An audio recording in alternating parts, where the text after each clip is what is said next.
Assalamualaikum warahmatullahi wabarakatuh. Alhamdulillahi rabbil alamin, wa bihi nasta'inu ala umuri dunya waddin, wa sallallahu wa sallama ala nabiyyina Muhammadin khatamin nabiyyin wa alihi wa sahbihi ajma'in. Wala hawla wala quwwata illa billahil aliyyil azim, amma ba'du. Allahumma 'allimna ma yanfa'una, Allahumma anfa'na bima 'allamtana wa zidna ilman ya 'alim. Allahumma faqihna wa faqih ahlana, Allahumma akhrijna min dhulumatil wahmi wa akrimna binuril fahmi, waftah alaina bima'rifatil ilmi, wasahhil akhlaqana bil ilmi, waj'alna mimman yastami'una al-qawla fayattabi'una ahsanah. Amin. Ma'asyiral muslimin wal hadirin rahimakumullah. Bapak-bapak, ibu-ibu, jamaah salat maghrib dan pengajian Masjid Al-Amin yang saya hormati dan saya muliakan. Alhamdulillah, pada malam hari ini Allah memberikan kesempatan, memberikan taufik, memberikan kesehatan kepada kita semua, sehingga kita bisa hadir di tempat yang mulia ini dalam rangka melaksanakan sholat maghrib secara berjamaah, dilanjutkan dengan melaksanakan kajian rutin, dan diakhiri nanti insya Allah dengan sholat isya secara berjamaah. Maka semoga hadirnya kita di sini merupakan sebab Allah mengampuni dosa dan kesalahan kita, dan juga merupakan sebab Allah memudahkan segala urusan kita, dan semoga Allah juga memperberat timbangan kebaikan kita di akhirat nanti. Allahumma amin.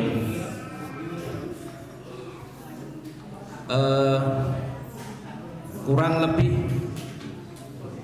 seminggu yang lalu, satu pekan yang lalu, sinten jamaah mriki Pak Dwi, ya, beliau meninggal dunia dipanggil Allah Subhanahu wa taala, dan semoga atau insya Allah ya husnul khatimah. Berkata Imam Al-Hafidh Ibnu Abdil Bar rahimahullahu ta'ala, man mata taliban lil ilmi, man mata taliban lil ilmi fahuwa min alamati husnil khatimah. Barang siapa yang meninggal posisinya adalah dia ini menuntut ilmu, belajar ilmu agama, maka insya Allah husnul khotimah.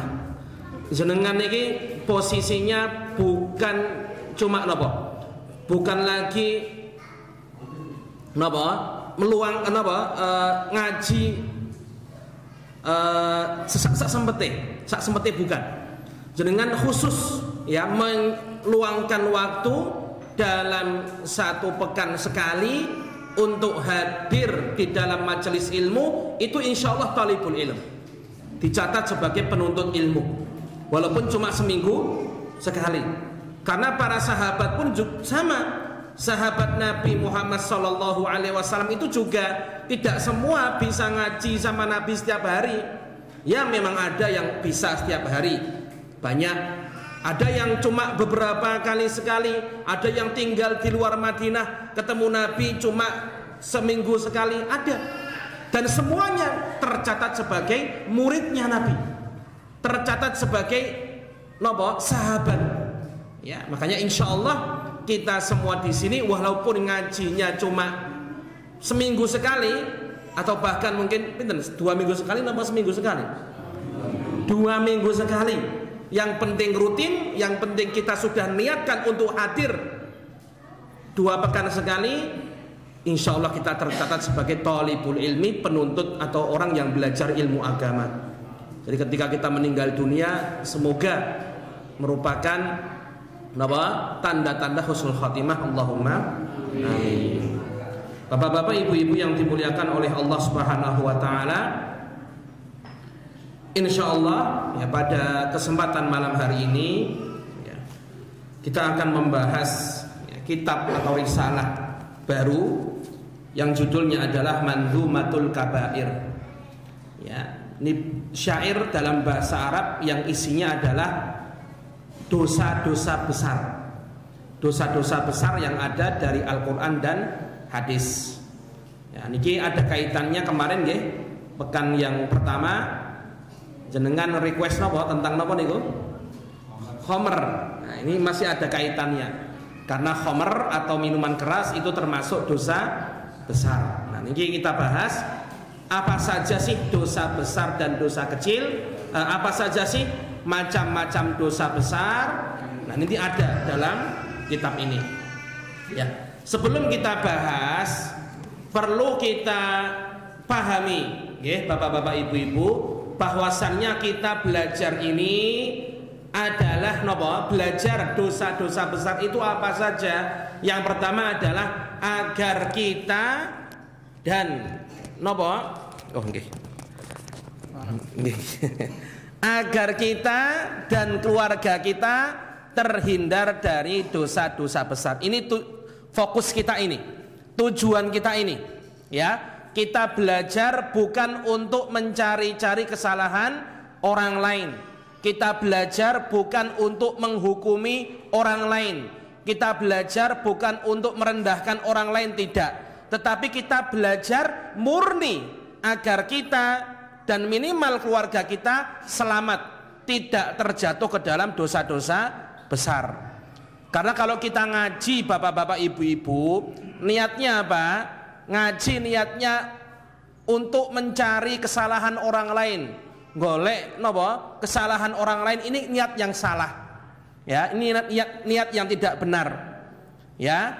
Bahkan niat yang seperti ini bisa mengarahkan kepada sifat sombong, ya. Maka hati-hati. Kita belajar macam-macam dosa besar itu agar kita selamat dulu, ya, kita dan keluarga kita.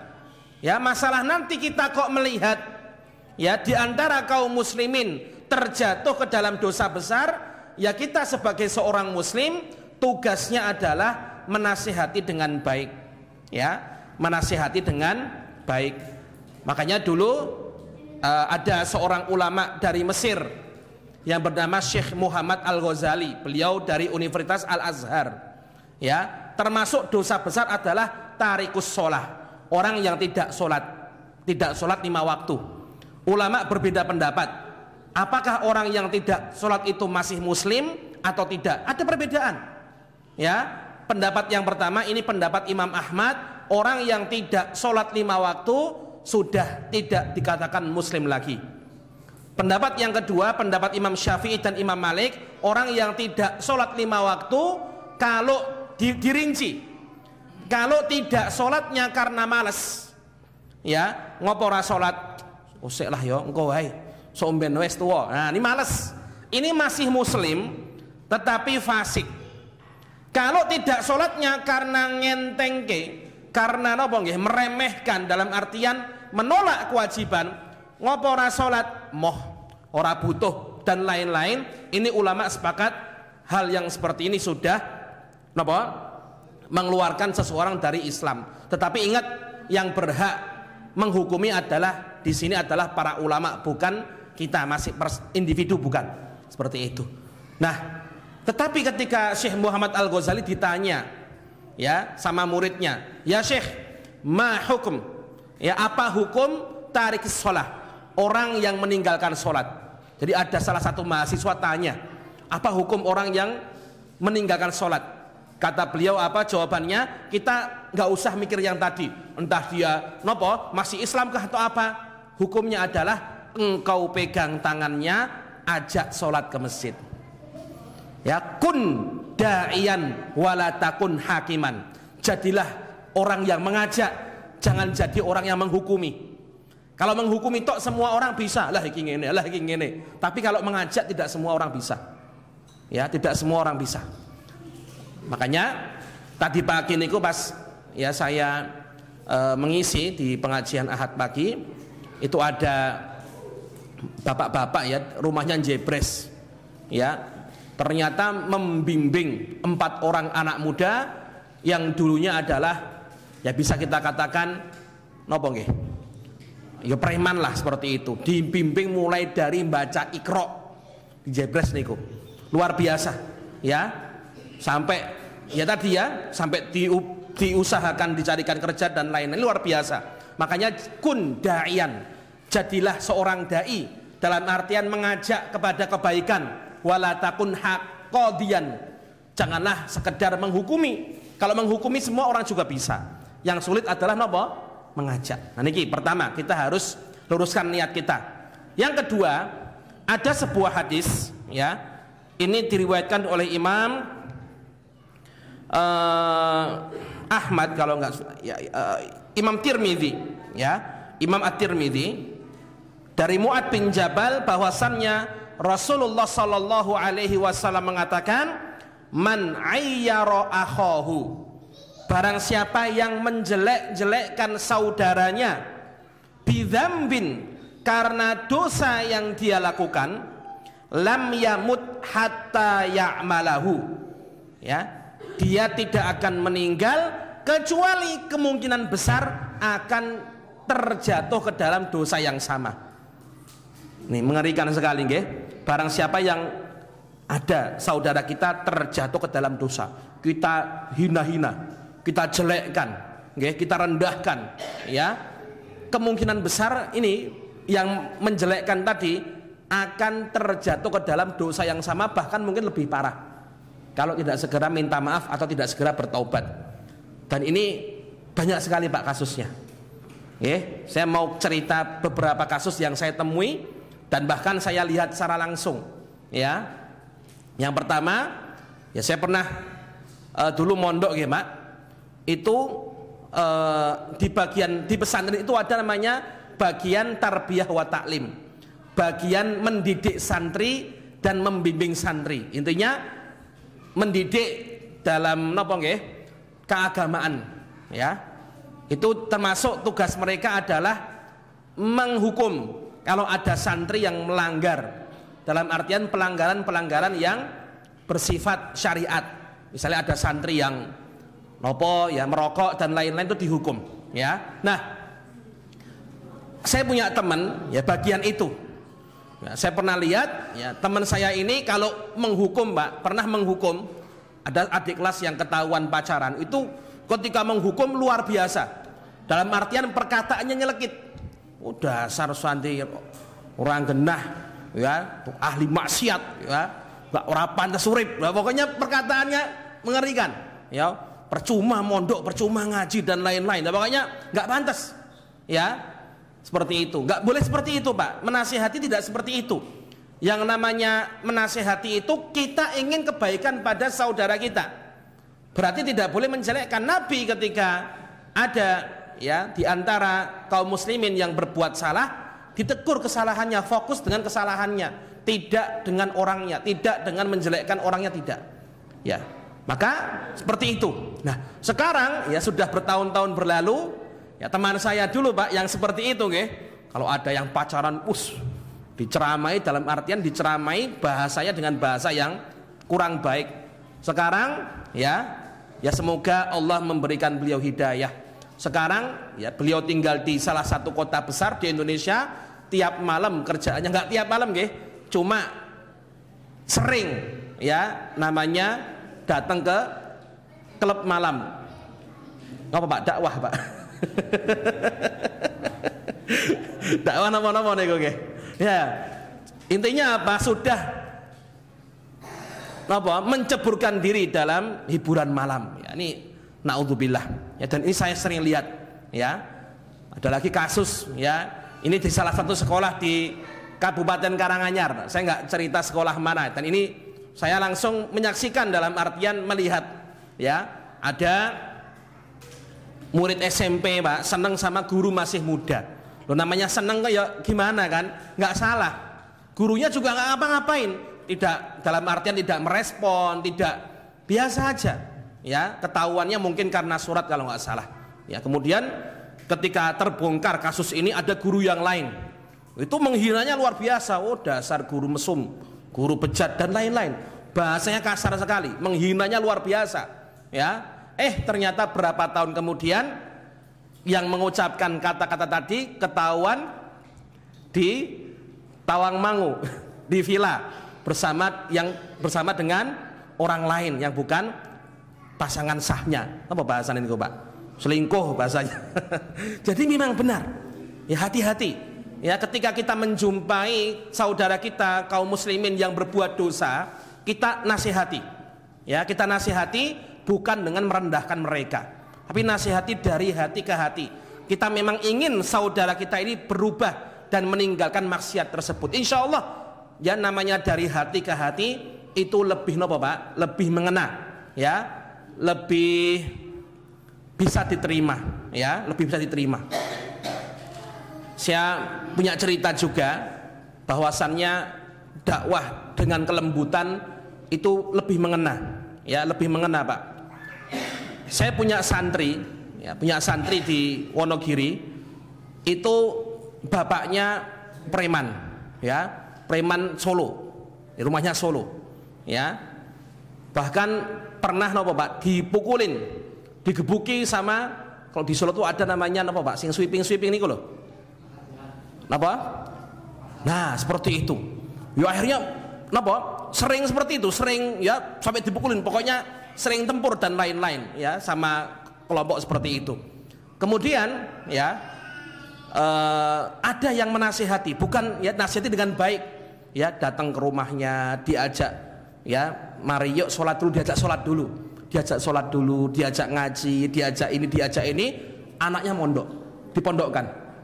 Makanya dakwah dengan kelembutan itu lebih diutamakan, ya, lebih diutamakan, karena tadi, ya, namanya dari hati ke hati itu insya Allah lebih mengena. Nah, ini untuk pembukaan saja.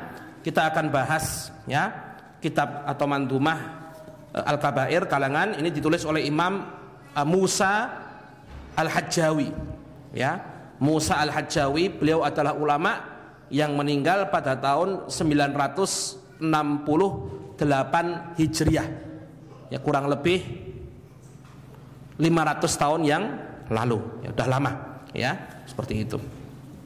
Qala al-musannifu rahimahullahu taala, bismillahirrahmanirrahim, bihamdika dzil ikrami ma rumtu abtadi katsiran kama tardha bi ghairi tahaddudi.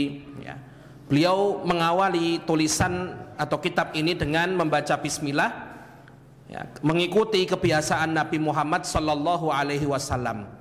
Karena Nabi kalau memulai tulisan, ya, itu pasti dengan bismillah. Ya, bisa Nabi itu kalau nulis, ya, dalam artian menyuruh orang lain untuk nulis pasti diawali dengan bismillah, ya, seperti suratnya beliau kepada Kaisar Romawi waktu itu, Heraklius, ya, bismillahirrahmanirrahim, diawali dengan bismillah. Kalau berbicara atau khutbah diawali dengan alhamdulillah. Ini bedanya. Kalau nulis diawali dengan bismillah, kalau ngomong berbicara diawali dengan alhamdulillah. Ini bisa jenengan praktekkan. Misalnya jenengan nulis, ya, apapun itu, ya, diawali dengan bismillah, itu boleh, ya. Tetap kemudian ketika jenengan ngomong, misalnya ngasih sambutan rapat RT misalnya, atau apapun itu, diawali dengan alhamdulillah. Ini yang lebih tepat. Ya, jadi assalamualaikum warahmatullahi wabarakatuh, alhamdulillah. Nah, ini kalau ngomong, kalau nulis itu diawali dengan bismillah, ya, seperti itu. Kemudian setelah beliau mengucapkan bismillah, beliau memuji Allah Subhanahu wa taala, ya, dengan pujian yang banyak. Kemudian wasalli ala khairil anami wa alihi wa ashabihi min kulli hadin wa muhtadi. Kemudian beliau bersolawat kepada sebaik-baik manusia, yaitu Nabi Muhammad Sallallahu Alaihi Wasallam, kemudian para keluarganya dan para sahabat-sahabatnya. Ya. Siapa itu keluarga Nabi? Keluarga Nabi adalah Bani Hashim dan Bani Muthalib. Ya, jadi keturunan Hashim dan keturunan Muthalib itu adalah keluarga Nabi. Siapa itu sahabat-sahabat Nabi? Sahabat Nabi adalah orang yang berjumpa dengan Nabi Muhammad Sallallahu Alaihi Wasallam, berjumpa langsung, kemudian beriman kepada Nabi dan meninggal dalam keadaan Islam, itu sahabat. Ya. Wa kun aliman anna dzunuba jami'aha bi kubra wa sughra qusimat fil mujawwadi. Ketahuilah bahwasannya dosa itu terbagi menjadi dua. Nah, ini penting, ya. Dosa itu terbagi menjadi dua, ya. Yang pertama adalah dosa besar, yang kedua adalah dosa kecil. Niku, dosa besar dan dosa kecil. Dosa besar itu harus bertaubat kalau pengen diampuni oleh Allah Subhanahu wa taala. Ya, dan jumlahnya banyak. Insya Allah kita bahas nanti dalam kitab ini. Ya, harus bertaubat. Dosa kecil itu bisa terhapus dengan sendirinya dengan amalan soleh yang kita lakukan. Kita sholat, kita wudhu, kita ngaji, baca Quran, hadir majelis ilmu, itu bisa merontokkan dosa-dosa kecil kita. Adapun dosa besar tidak bisa, harus khusus taubatan nasuha. Taubat nasuha, nggih, seperti itu. Saya tadi terlambat, ngapunten nggih, soalnya dari Klaten. Mampir sholat, nggih, mampir sholat asar di masjid di Klaten. Itu sebelah saya mas-mas sholat asar, masya Allah. Tapi bajunya tulisannya arak. Arak ini apa Pak? Nggih ciu nggih, waduh batinku. Iki mendem tapi sholat. Ya alhamdulillah mau sholat. Ya, tapi apakah kalau dia sholat bisa menghapuskan, misalnya katakan mas-mas tadi memang peminum misalnya, belum bertaubat, belum berhenti, ya kata ya durung kelambine cek ya ngono.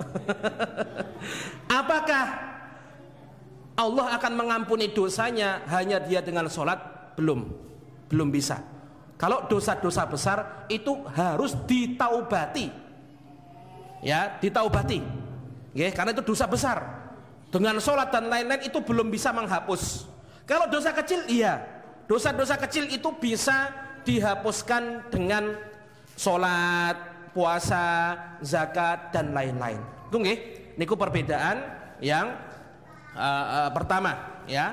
Kemudian dari mana kita tahu bahwasannya dosa itu besar atau dosa itu kecil? Tentunya kita tahu dosa itu besar atau kecil melalui beberapa perkara. Kita bahas. Fama fihi haddun fid duna au tawa'udun bi ukhra fasim kubra ala nasi Ahmadi. Ya. Dosa besar, Bapak-bapak, Ibu-ibu, adalah dosa yang mana di Al-Qur'an atau hadis itu ada ancaman yang nyata. Ancaman dari Al-Qur'an mengancam. Ya, misalnya membunuh orang, membunuh jiwa yang tidak dibenarkan dalam syariat, itu ada ancamannya. Wa man qatala mu'minan muta'ammidan fajaza'uhu jahannam wa ghadiballahu alaihi wa la'anahu wa a'adda lahu 'adzaban 'azima. Barang siapa membunuh tanpa dibenarkan, ya, maka balasannya adalah neraka jahanam. Allah murka dan Allah melaknat. Jadi kalau misalnya ada Pak Bu di dalam Al-Quran itu berisi ancaman terhadap dosa tertentu, itu berarti dosa besar. Atau ketika ada ancaman balasan di dunia, namanya hukum had atau hudud, ya. Misalnya wasariqu wasariqatu faqta'u aydiyahuma, pencuri baik laki-laki dan perempuan maka potonglah tangannya. Ini berarti mencuri adalah dosa besar. Tetapi ingat ya, dalam nanti kita bahas detail Pak ya, detail ya dalam masalah hudud itu apa? Tidak boleh sembarangan. Nggak boleh ada maling ketahuan terus dipotong tangannya sendiri, nggak boleh. Ya, itu nggak boleh. Yang berhak menghukum adalah pemerintah yang sah. Kalau memang di Indonesia tidak memakai hudud, ya berarti tidak boleh seorang muslim main hakim sendiri, itu tidak boleh. Ya, yang berhak adalah pemerintah yang sah. Itu pun nggak sembarangan. Misal kita nanti bahas, kita bahas ya Pak, dalam mencuri itu yang dipotong tangan nggak sembarangan. Nilainya harus nisab, nggak sembarangan. Cuma maling 1.000 dipotong, ya enggak. Ada nilainya. Nilainya cukup banyak. Kalau di bawah itu nggak sampai. Kalau di atas itu dihukum. Itu pun hukumannya tidak sampai habis, hanya pergelangan tangan saja. Seperti itu.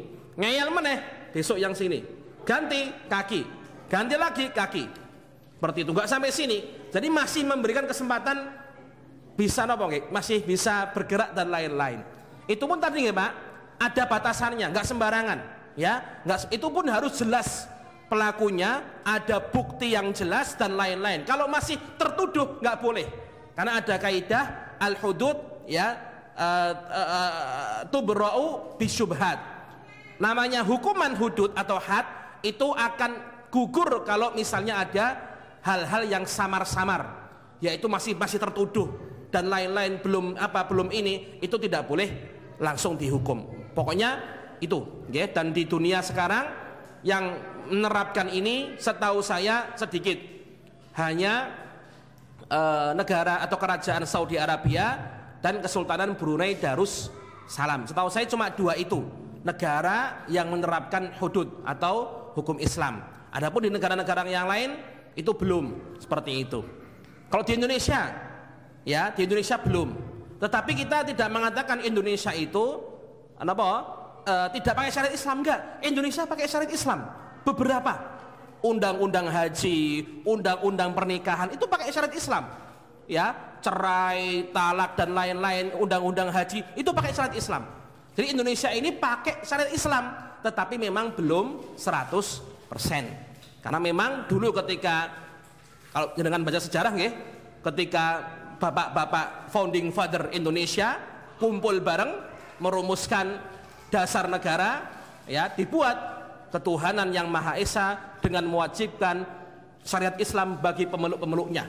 Kemudian saudara-saudara kita yang di timur protes, loh, ini aku gak gelem mlebu Indonesia. Akhirnya dihapuslah 7 kata tersebut, karena memang Indonesia bukan hanya Muslim, masih banyak yang tidak Muslim dan lain-lain seperti itu. Intinya kalau ada di Al-Quran atau hadis, okay, dosa ini, hukumannya ini, dosa ini, hukumannya ini, itu berarti dosa besar.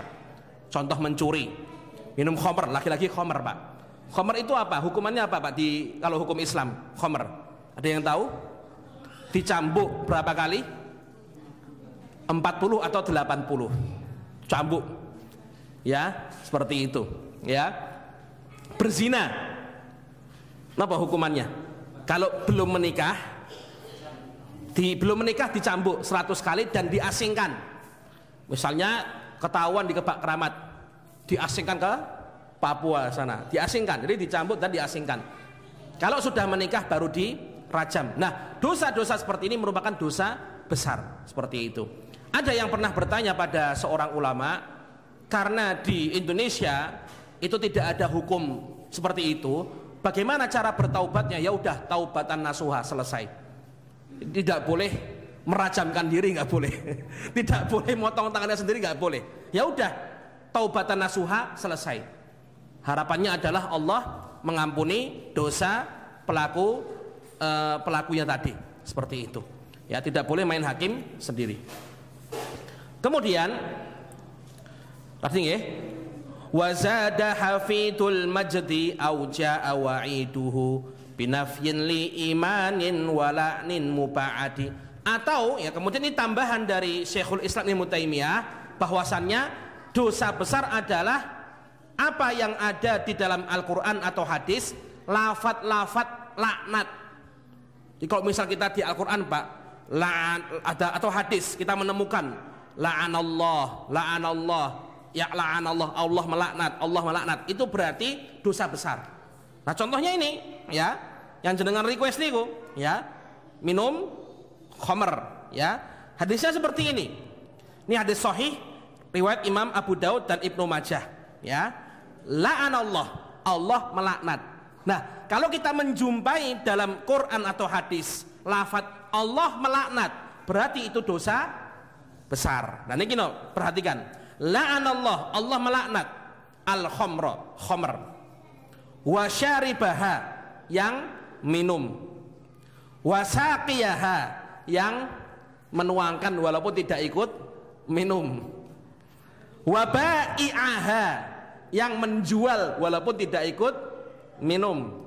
Wa mubta'aha, wa mubta'aha, yang membeli. Jadi nggak ikut minum, cuma beli ya. Wa asiroha, yang memeras, karena kalau di Arab niku khamr dulu dibuat dari apa? Dari anggur. Anggur diperas. Kalau di sini pakai apa Pak biasanya? Anggur. Muter-muter gitu. Nggak pernah belajar. Saya juga nggak tahu. Wa mu'tasiroha, ya, yang memeras dan orang yang ngambil nadahi hasil perasannya. Wa hamilaha, yang gotong, cuma melu gotong tapi nggak ngapa-ngapain ya. Wal mahmulata ilaihi, dan orang yang meminta diantarkan. Ini dilaknat dalam artian dosa besar. Intinya kalau ada dalam Al-Quran atau hadis itu lafaz la'anallah, Allah melaknat dan lain-lain, ini berarti dosa besar ya, seperti itu ya. Kemudian ini masih masalah khamr. Kata para ulama ya, khamr itu adalah ummul khaba'ith. Ummul khaba'ith itu adalah induk dari segala keburukan, sumber dari segala keburukan ya. Ada dulu sebuah riwayat bahwasannya dulu ada seorang pemuda ya yang ditawari untuk berbuat dosa ya, antara minum khamr atau berzina atau membunuh seorang anak ya. Ini ada riwayatnya seperti itu. Kemudian dia mikir, wah mateni wong dosane gede, berzina dosane gede, wes tak ngombe wae karena paling kecil, padahal ya dosa besar juga ya.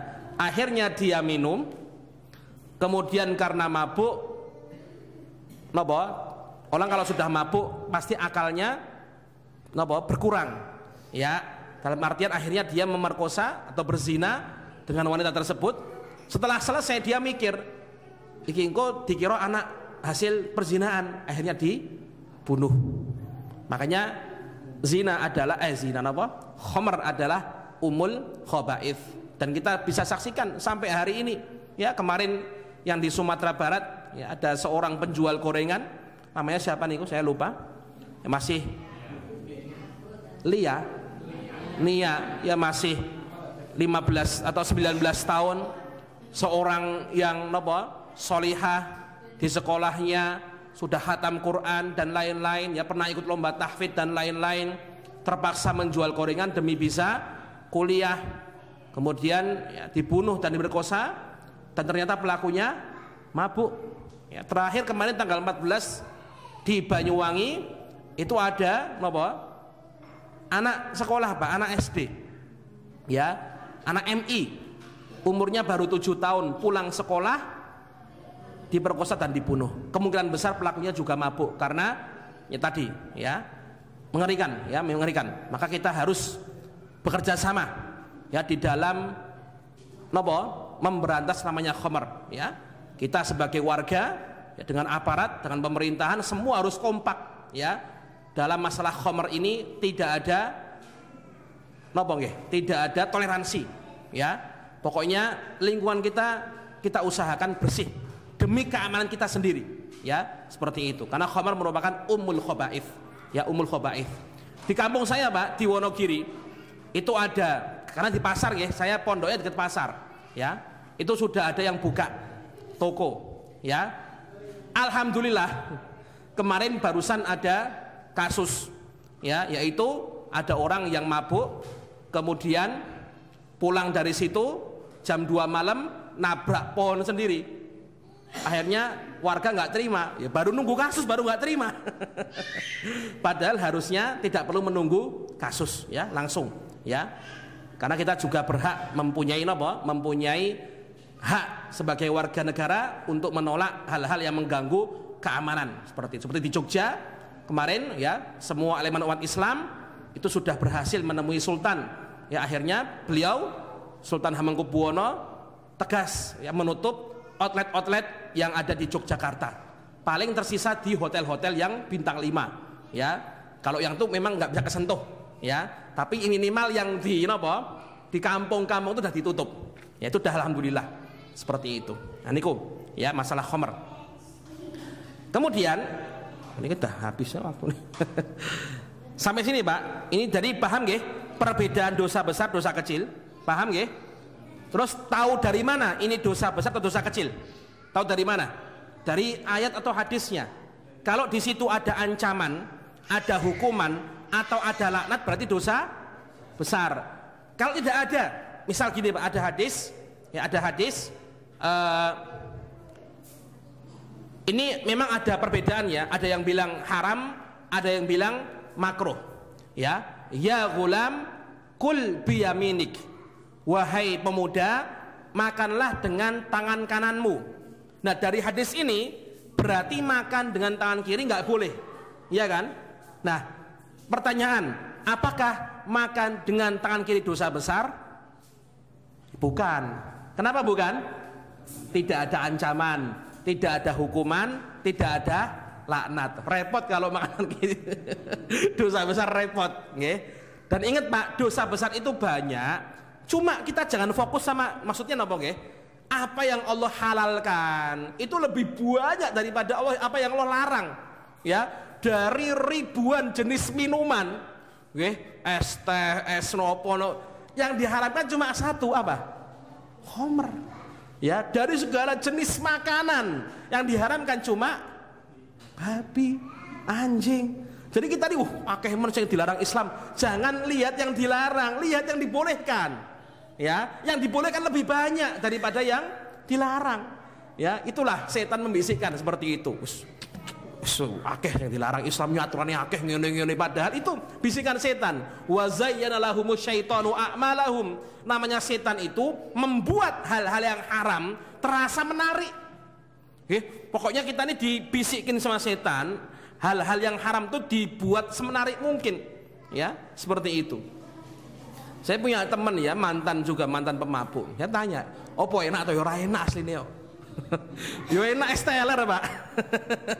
Cuma kok mau ya empuh pokoke mbiyen ya seneng seperti itu. Yaitu wa zayyana lahum, Allah dalam Al-Qur'an berfirman, wa zayyana lahumus syaitanu a'malahum. Setan itu membuat hal yang haram menjadi menarik.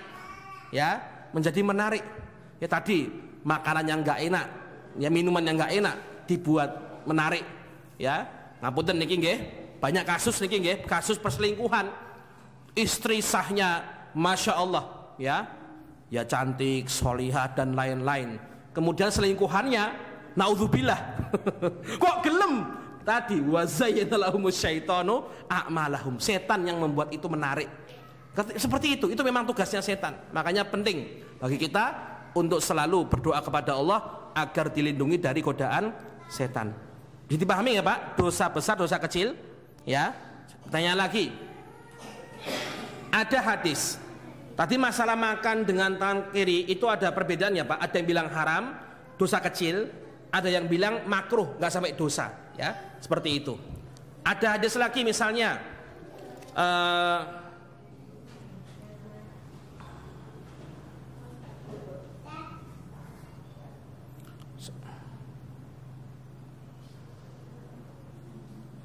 Mana ya?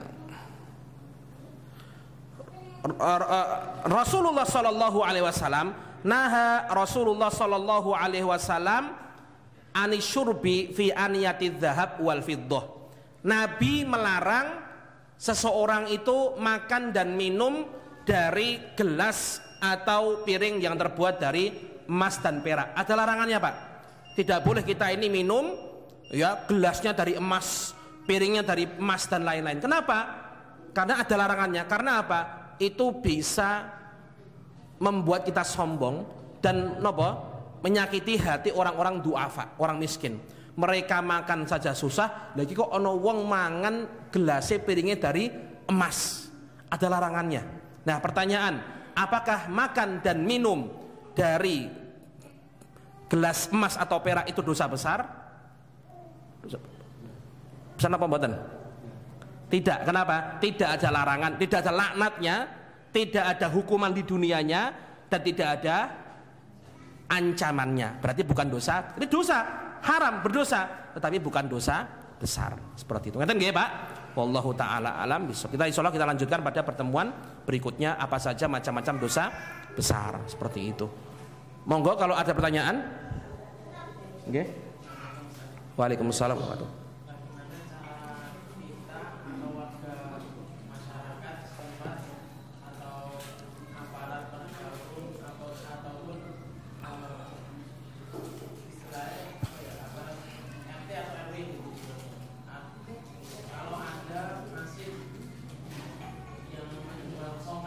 Iya.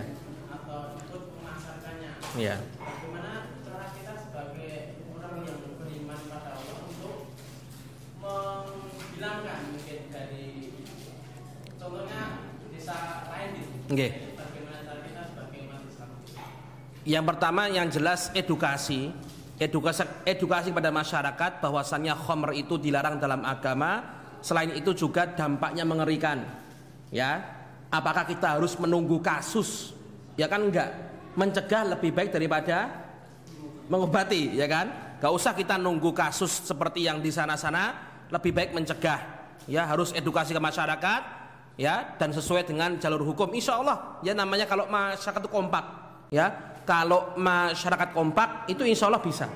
Banyak contoh-contoh di daerah-daerah, ya, itu karena mereka sepakat menolak. Misalnya daerah ini menolak, itu bisa. Ya, yang repot adalah ketika masyarakatnya tidak kompak, itu yang repot.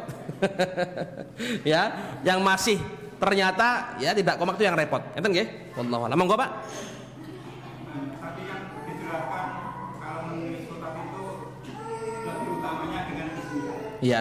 Itu apa bisa diterapkan dengan di WA? Iya. Bismillah. Oke. Nah, terus misalkan di WA itu mengucapkan assalamualaikum, Iya. apakah kita juga kan mengucapkan salam kan Pak? Nggih. Itu apakah kita juga mengerti, kalau mengerti kan juga merepotkan gitu. Iya. Waalaikumsalam warahmatullahi wabarakatuh. Iya. Itu di dalam hati. Iya. Yang pertama ketika kita menulis di WA misalnya dengan bismillah ya bagus saja, bagus. Ya bagus. Walaupun nggak wajib atau lebih bagus. Ya seperti itu bagus. Ya. Kemudian napa? Kalau assalamualaikum apakah dijawab dengan tulisan? Ya bagusnya iya. Ya bagusnya iya. Dijawab. Ya mereka yang ngirim juga repot-repot nulis panjang-panjang. Sama ya kita balas juga. Waalaikumsalam warahmatullahi wabarakatuh. Dan hindari yang namanya menyingkat, itu kurang bagus. Dalam artian tidak berdosa tidak, tapi kurang beradab. Yaitu nggih. Bahkan ada yang parah, Pak. Saya pernah nulis niku assalamualaikum warahmatullahi wabarakatuh, dijawabnya w. Ini parah nih, Pak. Ya ini kurang adab saja, kurang bagus. Kalau berdosa ya tidak berdosa tidak, cuma kurang bagus. Ya kurang utama aja. Ngeten nggih? Wallahu a'lam. Monggo, Pak. Nggih. Ini masukan mengenai Nggih. nanti ini akan jelas bahwa kemudian bangsa menikah tunai logar ini akan tambah untuk batas masalah menikah dari kan besok saling berkaitan terus. Nggih. Yang rencana insya Allah kita kaji kitab ini, Pak. Nggih. Macam-macam dosa besar itu biar tuntas kita tahu apa saja dosa besar. Ya minimal walaupun ya sebulan sekali nggak ada masalah, yang penting nyambung. Nggih. Kalau misalnya nambah waktu nggak bisa dibicarakan nanti ya. Kalau malam Senin itu biasanya kalau niku Ahad niku udah pulang sebenarnya ke Wonogiri. Ya karena Senin pagi sudah ngajar. Cuma kalau misalnya kayak ada jadwal ya bisa pulangnya Senin pagi bisa. Seperti itu. Itu nggih, Pak. Wallahu a'lam bishawab. Sekarang semanten nggih. Naktafi bihadzal qadar subhanakallahumma wa bihamdika asyhadu an la ilaha illa anta astaghfiruka wa atubu ilaik. Assalamualaikum warahmatullahi wabarakatuh.